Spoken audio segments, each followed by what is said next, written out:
Bismillahirrahmanirrahim. Pertanyaan yang bagus Ustadz tentang Khawarij. Apa itu Khawarij? Katanya ISIS itu Khawarij. Khawarij ini bentuk plural dari kata Kharijah. Artinya orang yang keluar. Keluar di sini maksudnya keluar dari persatuan kaum muslimin, atau keluar memberontak melawan kepada pemimpin yang sah. Itu Khawarij. Nah, di zaman Rasulullah SAW Khawarij ini belum ada, tetapi sudah ada benih-benihnya. Suatu ketika Rasulullah SAW setelah perang Taif, ketika itu kaum muslimin Fathu Mekah, lalu perang Taif menang, sehingga banyak rampasan perang. Lalu Rasulullah SAW membagi-baginya. Tiba-tiba datang seorang laki-laki, Zulkhuwaisirah namanya. Ditariknya serban Rasulullah SAW memakai imamah serban, itu kan ada ekornya yang panjang itu. Ditariknya sehingga hampir tercekik leher Rasulullah SAW. Lalu dia berkata kepada Nabi yang mulia, "Hai Muhammad, i'dil." Wahai Muhammad, kamu bagi dengan adil. Fa inna hadza laisa min malika wa laisa min mali abik. Ini bukan hartamu, bukan harta bapakmu. Bagi dengan adil. Rasulullah SAW ketika itu berkata dengan lembut, siapa lagi yang akan adil kalau saya tidak berbuat adil? Sahabat Umar yang melihatnya marah. Kok berani orang ini memperlakukan Rasulullah seperti itu? Lalu berburuk sangka menuduh Rasulullah tidak adil, terlalu lancang. Maka dia berkata, wahai Rasulullah, biarkan aku tebas, aku pancung orang munafik ini. Apa kata Rasulullah SAW kepada Umar? Da'hu ya Umar, biarkan wahai Umar. Sesungguhnya dari sulbi orang ini kelak akan muncul keturunan-keturunannya, orang-orang yang kalian merasa kerdil melihat ibadah kalian dibandingkan mereka. Tahqiru salatakum bi salatihim. Salat kalian merasa kerdil, kecil dibandingkan salat mereka. Wa siyamakum bi siyamihim. Puasa kalian itu sedikit dibandingkan puasa mereka. Yaqra'unal Qur'an. Mereka membaca Al-Qur'an. La yujawizu hanajirahum. Tapi tidak melewati kelongkongan mereka. Yakhrujuna minal Islam. Mereka keluar dari Islam sebagaimana keluarnya kama kharajas sahmu, sebagaimana keluarnya panah dari busurnya. Nah, hadis ini banyak lafaznya. Di antaranya juga Rasulullah sebutkan di dalam riwayat lafaz lain, mereka kelak akan membunuh orang-orang Islam, meninggalkan orang-orang musyrik, meninggalkan orang-orang kafir. Bahkan dalam hadis lain juga, lanjutan hadis itu Rasulullah katakan, kalau aku berjumpa dengan mereka, idza laqituhum, aku pasti akan memerangi mereka. Laqataltuhum qatla 'ad. Aku akan memerangi mereka seperti memerangi kaum 'Ad. Nah, ini bibitnya, benihnya.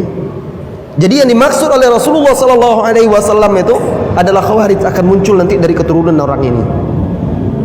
Dari hadis ini, dari kisah ini, ada beberapa kesimpulan. Yang ciri-ciri orang Khawarij itu dari masa ke masa sama saja.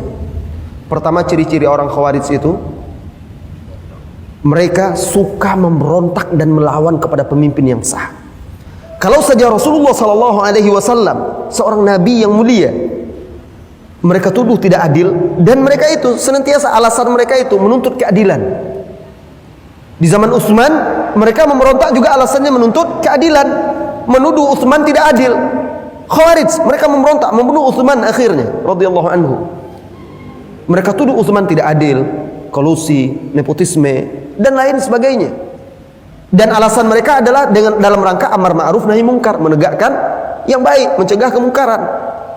Lihat, dan di sepanjang masa itu seterusnya. Nah, begitu juga dengan ISIS sekarang itu.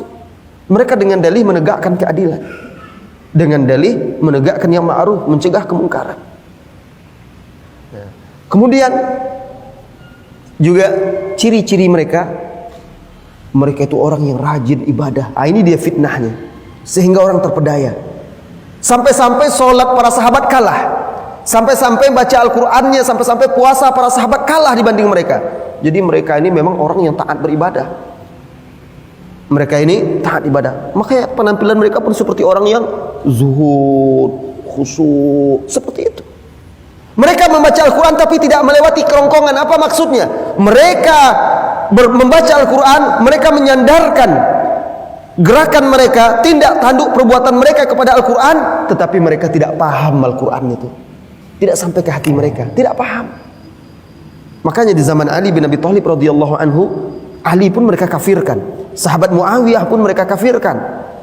Lalu ketika dikirim Abdullah bin Abbas radhiyallahu anhuma untuk berdialog dengan mereka, diutus oleh Ali untuk berdialog dengan mereka, diajak diskusi, dialog. Jadi salah satu cara mendakwai orang Khawarij itu, salah satunya seperti itu. Dikirim dai-dai yang berilmu, orang-orang untuk mematahkan syubhat-syubhat mereka, mengajak mereka untuk kembali kepada pangkuan Islam. Jadi ketika itu ditanyakan oleh Ibnu Abbas, apa tuduhan mereka? Nah, tuduhan mereka adalah karena Ali bin Abi Thalib berhukum dengan hukum manusia, tidak berhukum dengan hukum Allah. Karena waktu itu ketika terjadi perselisihan antara Ali dan Muawiyah, kedua-duanya sepakat menghentikan perang, lalu mereka mengirimkan utusan masing-masing. Utusan inilah yang akan membuat kesepakatan dan mereka patuh keputusan yang dibuat oleh dua orang utusan ini, dua orang wakil ini. Artinya mereka menerima keputusan manusia, berarti berhukum dengan hukum manusia dan kafir. Wa man lam yahkum bima anzalallahu fa ulaika humul kafirun, kata mereka, kafir. Nah, dibantah oleh Ibnu Abbas radhiyallahu anhuma dengan ayat Al-Qur'an juga. Apa kata Ibnu Abbas ketika itu?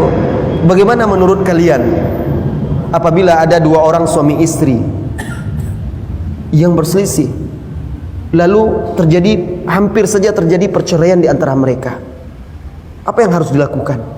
Lalu kata orang itu, maka dikirim utusannya, yang laki-laki maupun perempuan, wali perempuan maupun wali laki-laki, mereka yang bersepakat menyelesaikan itu, sebagaimana diarahkan di dalam Al-Quran di surah An-Nisa.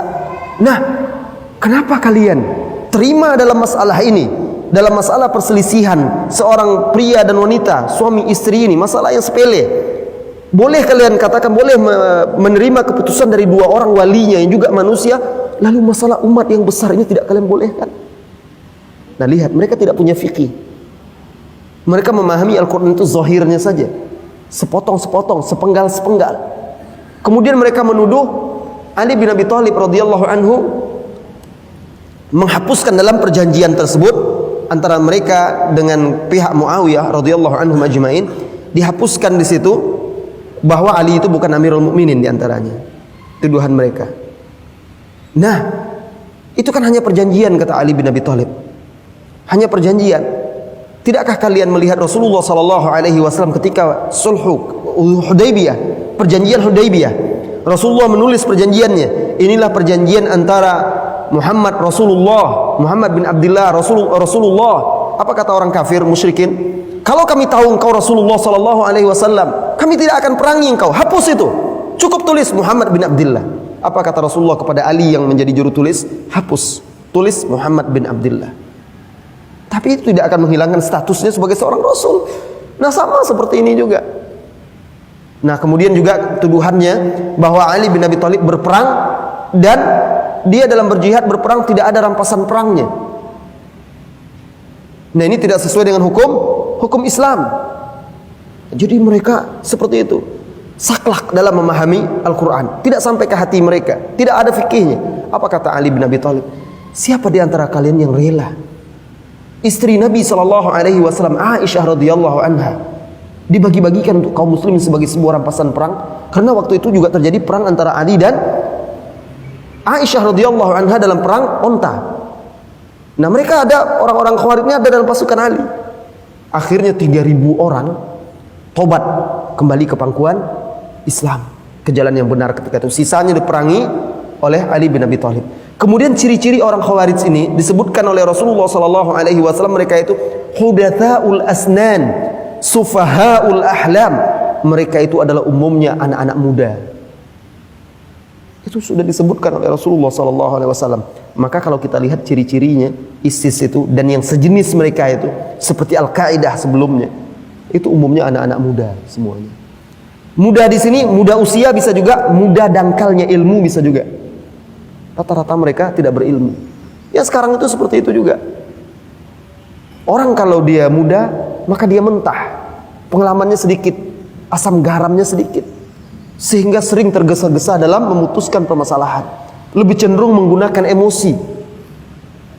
Kemudian kalau dia muda ilmunya, begitu juga, sering salah dalam menetapkan hukum-hukum. Itu yang terjadi di antara mereka. Kemudian juga ciri-ciri mereka disebutkan oleh Rasulullah SAW. Ciri-ciri mereka, yaqtuluna ahlal Islam, mereka membunuh orang-orang Islam. Wa yatrukuna ahlal awthan, dan meninggalkan penyembah berhala, orang-orang kafir. Maka umumnya mereka bunuh, mereka lebih penting bagi mereka membunuh orang Islam yang mereka anggap murtad karena tidak berbaiat kepada mereka, ya, tidak ikut dengan mereka. Bahkan mereka membunuhnya dengan cara yang sadis. Yang di dalam Islam saja, kalau dalam perang antara Islam dengan orang-orang kafir, Rasulullah SAW melarang muslah, melarang merusak jasad orang yang sudah mati, dan mereka melakukan itu. Bayangkan. Nah, kemudian juga ciri-ciri mereka juga, di antara ciri-ciri mereka dalam beberapa hadis, Khawarij itu juga muncul nanti ketika kaum muslimin sedang bertikai. Terjadi perselisihan di antara kaum muslimin. Ketika kaum muslimin sedang lalai, mereka muncul. Seperti sekarang di sana juga terjadi peperangan di sana. Kaum muslimin sedang berperang, berjihad, melawan orang-orang Syiah dan segala macam. Mereka malah muncul bagai duri dalam daging.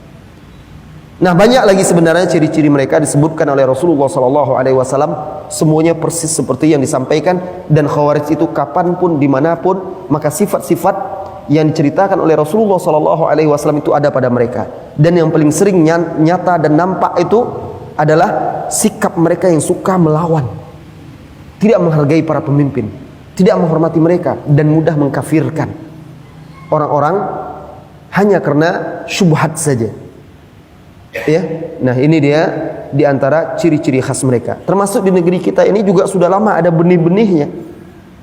Benih-benih Khawarij itu sudah lama ada, bukan perkara yang baru. Oleh karena itu sulit untuk memberantasnya, tidak mudah. Salah satu cara untuk memberantasnya adalah dengan ilmu. Harus para ulama, para dai, dan juga pemerintah harus berjibaku bahu-membahu untuk menyebarkan ilmu yang hak itu, mengajarkan kepada kaum muslimin akidah yang benar, manhaj yang lurus, dan juga menyampaikan bahaya dari Khawarij ini, ciri-ciri dan sifat-sifatnya. Kalau masyarakat sudah paham akidah yang benar, tidak mudah bagi mereka terpengaruh. Apalagi anak-anak muda, itu sangat mudah terpengaruh. Hanya sekedar membaca, dapat buku, dapat kaset, mereka sudah kecintaan kepada Islam itu kan sudah ada, tinggal dibangkitkan saja lagi. Tetapi apabila dibangkitkan dengan cara yang salah, maka dia akan diletakkan di tempat yang salah juga. Maka wajib bagi kita semuanya untuk berhati-hati terhadap bahaya ini, karena ini adalah benih yang sudah ada, bukan sekarang. Jadi ideologi Khawarij ini sudah ada sejak akhir-akhir masa para sahabat, itu sudah muncul, dan terus sepanjang masa dia terus berevolusi dengan berbagai bentuk dan cara. Semakin canggih mereka, memanfaatkan segala cara juga sesuai dengan perkembangan zaman. Tetapi keyakinan, pemikiran itu, akidahnya itu ada sebagai fitnah, ujian bagi kaum muslimin hingga akhir zaman. Ya, Allahu a'lam bissawab.